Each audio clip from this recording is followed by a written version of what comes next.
오늘은 제가 저는 이제 미국에서 훨씬 더 오래 살았죠. 그럼 미국에 있으면서 어려서부터 미국으로 유학을 와서 공부한 아이들이 이제 상담실에 오는 그런 케이스들이 상당히 많이 있었고, 제가 그것 때문에 고민도 많이 했어요. 다 좋은 애들인데 이제 상담실에서 이 아이들을 상담을 하면서 이 아이들이 상담을 받는 이유가 얘네들이 머리가 나빠서도 아니고 영어를 못해서도 아니고 어려서부터 보호를 받을 때 받지 못했기 때문에 오는 그런 현상들을 너무나 많이 봤어요. 한 번은 상담실에 남자 학생이 와 있는데 모자를 막 머리에 푹 뒤집어 쓰고, 이제 상담 그 대기실에 제가 나가서 이제 인사를 하고 부르러 들어오려고 하는데 쳐다를 보질 않아요. 얼굴을 보여주질 않아요.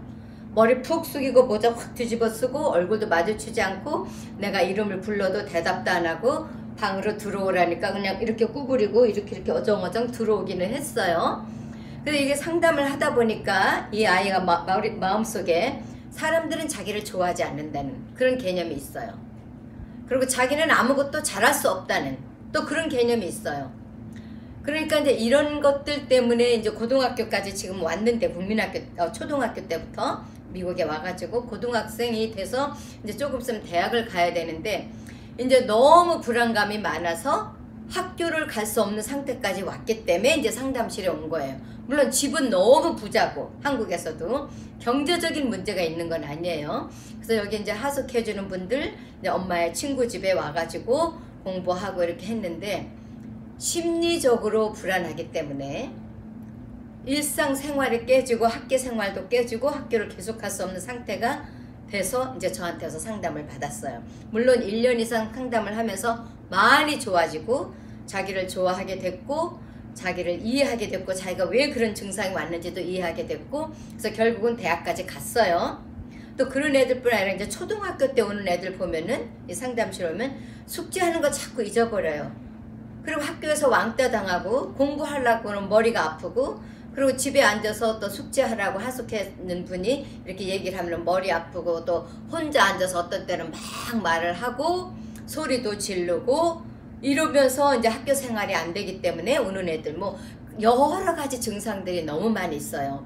그래서 이런 아이들을 내가 많이 보면서 이게 언젠가는 이 부모님들에게 이 아이들이 한국에서 영어권 나라를 향해서 유학을 보낼 때 몇 살 때까지 하는 게 좋다, 몇 살 때까지는 부모가 데리고 있어야 된다 하는 거를 좀 말씀을 드리고 싶었어요.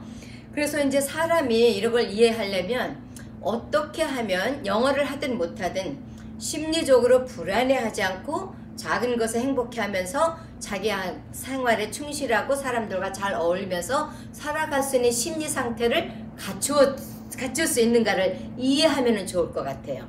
그래서 이런 사람들이 가지고 있는 몇 가지 특징들이 있는데, 가장 첫 번째가 튼튼한 자아 개념이 있어요. 이런 사람들은 안정감 있게 불안감 없이 잘 충실하게 사는 사람들 보면 튼튼한 자아 개념이라는 게 뭐 나는 잘났어 너는 못났어 뭐 이런 게 아니고, 그냥 매 일상생활에서 가만히 있을 때 불안하지 않고 이 평범한 상태에서 마음이 편안한 사람, 그런 사람들이 자아 개념이 튼튼한 사람들이죠. 뭐 이만하면 됐지 뭐.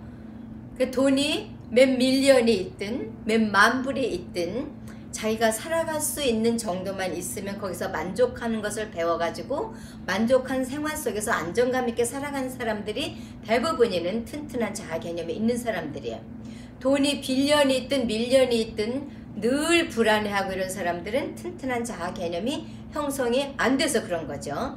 두 번째, 자신감이 많은 사람들이에요. 또 자신감이라는 것도 나는 잘났어, 모두 잘했어서 이렇게 자랑하는 게 자신감이 아니고, 어떤 주어진 일을 당할 때 뭐 상사가 이 일을 하라고 한다든지 아니면 내가 어떤 거를 새로운 일을 시작하려고 할 때 나도 할 수 있어, 남들도 하는데 뭐 해봐야지, 나라고 못하겠어 하는 그런 자신감, 나도 할 수 있다 하는 그런 자신감이 많은 사람들이에요.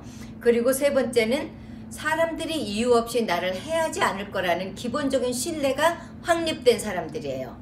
나를 안 좋아할 이유가 없잖아, 이렇게 그리고 네 번째는 사회성, 친절하고 긍정적인 반응 보이고 사람들에게 반발하지 않으면서 정직하고 이 성실한 습관이 길러진 이런 사람들이 영어 실력이 있으면 더욱 좋고 없을지라도 만족스럽게 살아갈 수 있는 직장을 찾으면서 살아가는 거죠.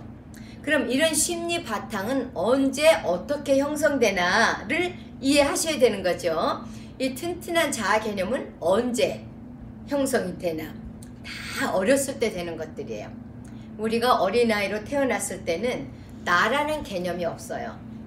어린아이 때 유아 시절을 지나면서 초등학교를 이렇게 지나갈 때 나라는 개념은 내 주위에서 사람들이 나에게 어떻게 대하느냐 하는 거에 대해서 나는 괜찮다라고 생각할 수도 있고 나는 별놈 아니라라고 생각할 수도 있어요. 그래서 엄마 아빠가 다정하게 얘기하고 서로 사랑스럽게 말 주고받고 집안의 분위기가 따뜻하고 또 나에게도 다정하게 말해주고 사랑스럽게 안아주고 머리도 쓰다듬어주고 이런 행동들을 많이 받는 아이들은 나는 괜찮은 아이다 라고 정립을 해요. 이렇게 엄마 아빠들이 행동을 잘 할 때 아무 어떤 아이도 우리 아빠는 서울대학 나오고 우리 엄마는 뭐 이대를 나와서 행동하는 걸 어떻게 잘 하기 때문에 너무 잘해 이런 생각을 안 한다 그 말이에요. 부모님의 행동이 나의 자아 개념에 직접적인 연관을 가지고 내 감정 내 안에 나라는 개념이 정착이 되게 돼 있어요. 그래서 나를 예뻐해주는 엄마가 늘 이렇게 나를 보면서 우리 진수는 엄마는 보기만 해도 살맛나요. 아유 우리 지혜는 너무 예뻐. 밥 먹는 거 보면서도 그냥 밥 먹는 건데도 아유 우리 지혜 밥 먹는 건 어떻게 이렇게 이쁘지 몰라. 또 숙제했을 때 당연히 해야 되는 거지만 아유 숙제를 벌써 다 했어. 역시 우리 아들이 짱이야. 뭐 이런 반응들이 튼튼한 자아 개념을 이렇게 형성하는 데 도움을 준다 그 말이에요. 자, 이런 것들은 사랑이 마음에서 우러나오는 부모만 할 수 있는 거예요.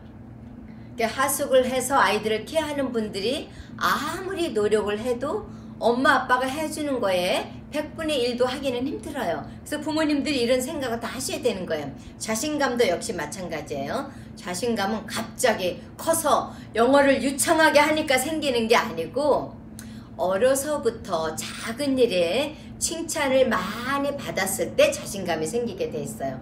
그냥 아침에 아이가 눈 뜨고 일어났을 때도 아이고 우리 아들이 벌써 일어났네. 역시 우리 아들은 아주 학교 가는 시간에도 빨딱빨딱 잘 일어나고 그냥 좀 평범하게 공부할 일 하고 다 했을 때도 역시 공부를 이렇게 잘하는 아들이 또 어디 있을까? 우리 딸은 매트를 어떻게 이렇게 잘하지? 이렇게 잘해도 되나? 와 우리 선생님이 우리 찬이를 그렇게 많이 칭찬하던데 이렇게 매사에 칭찬을 많이 받는 아이들이 자신감을 갖게 돼 있어요. 자신감을 죽이는 거는 매사에 비판하고 책망하고 야단치는 거. 너는 잘하는 게 뭐니? 너도 누굴 닮아서 이 꼴이냐? 그것도 못해? 쟨 왜 저런지 몰라? 막 갑자기 애가 막 3인칭으로 변하면서 나하고 상관없는 애처럼 말을 만들면서 이렇게 하는 것들은 자신감을 다 죽이는 거죠. 그리고 이 자신감을 죽이는 것의 가장 크리티컬 중요한 것은 부모의 무죄예요. absence. 부모가 내 옆에 없을 때 아버지가 돈 벌러 먼 데로 가서 1년에 한두 번 오고 또 엄마는 너무 바빠서 일하느라고 애들이 어떻게 크는지도 모르고 이럴 때 아이들은 자아 비관에 쌓이고 옆에 없는 부모가 아이들로 하여금 불안감을 갖게 하고 문제를 만들어서라도 관심을 받으려는 욕구가 생기도록 이렇게 숙제 안 하고 학교 안 가고 이런 행동을 하도록 무의식 중에 만드는 거예요. 그래서 부모가 무죄한 거는 옆에 없는 건 아이들에게 특별히 이렇게 어려서 그리고 초등학교를 지난 아이들에게는 굉장히 위험한 것들이에요. 그래서 하숙하는 분들이 이런 일들을 다 메꿔줄 수 있을 거라고 생각하면 안 돼요. 이모도 할 수 없고 또 엄마의 친구도 할 수 없고 그러니까 최소한도 아이들이 초등학교를 지나고 중학교 한 1, 2학년 때 그럼 나이가 어떻게 되죠? 그 정도 될 때까지는 아이들이 부모 옆에 있는 게 심리적으로 튼튼하게 클 수 있다 그 말이에요. 그리고 사람들이 이유 없이 나를 나쁘게 하지 않을 거라는 그 사람을 신뢰하는 마음도 부모의 안정감 속에서 형성되는 거예요. 이유 없이 야단 맞지 않았을 때 갑자기 엄마가 화나서 소리 지르고 막 뒤집고 하단, 아빠가 갑자기 화나서, 아니면 술을 마시고 들어와서 뭐 온 집안을 뒤집고 이렇게 이유 없이 나를 힘들게 하는 것들이 없을 때 우리는 사람을 신뢰하는 마음을 이렇게 형성하면서 성장하게 돼 있죠.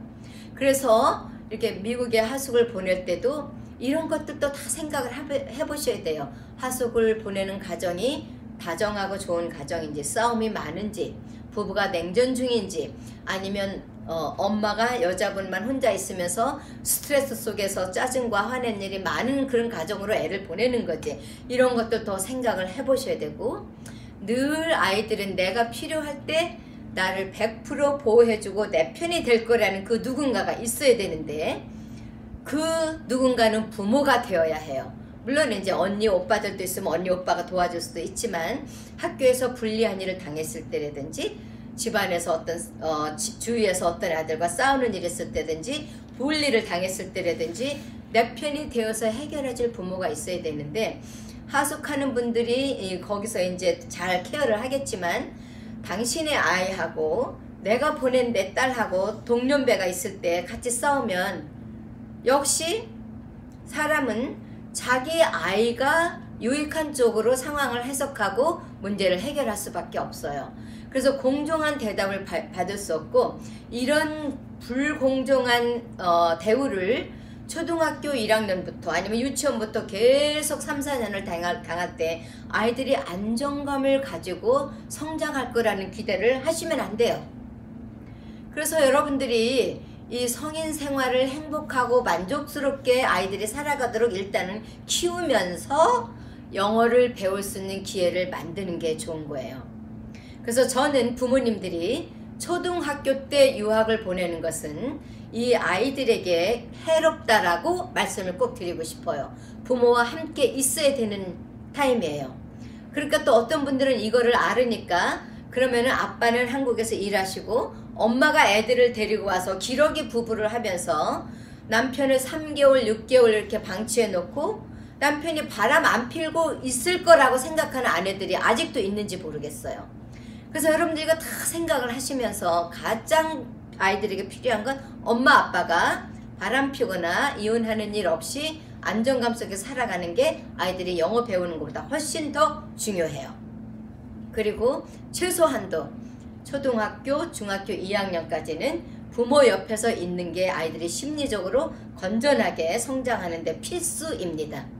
그래서 중학교 3학년이 되면 미국에서는 고등학교 1학년이 되는 거예요. 그때쯤도 뭐 그렇게 안정적이긴 아니지만 심리적으로는 훨씬 더 안정이 된 상태로 오게 되니까, 여러분의 자녀들에게 꼭 영어를 가르치고 싶으면 한국에서 가정교사라든지 아니면 영어, 외국인들 지금 많이 한국에 나가는 거 보니까 그런 분들을 잘 섭외해서 한국에서 부모 옆에서 가르칠 수 있도록 배려를 하면은 훨씬 더 아이들에게 도움이 될 거예요. 아예 문교부에서 유치원에서부터 초등학교 영어를 가르치는 시스템을 만들면 더 좋겠죠. 그러기 전에라도 부모님들이 이 심리적인 상태를 좀 이해하셔서, 부모는 아이들이 특별히 초등학교가 마칠 때까지, 중학교 1, 2학년 때까지는 내 옆에 데리고 있으면서 사랑해주고 보호해주고 지도해주고 또 롤모델이 되어주고 하는 것이 영어를 가르치는 것보다 훨씬 더 중요하다는 것을 이해하시고, 그럴 중에라도 영어를 가르칠 수 있는 기회를 잘 하면서 이 유학을 보낼 때 심리적인 안정감이 갖춰진 상태에서 아이들을 보내는 것을 저는 권장하고 말씀드리고 싶습니다.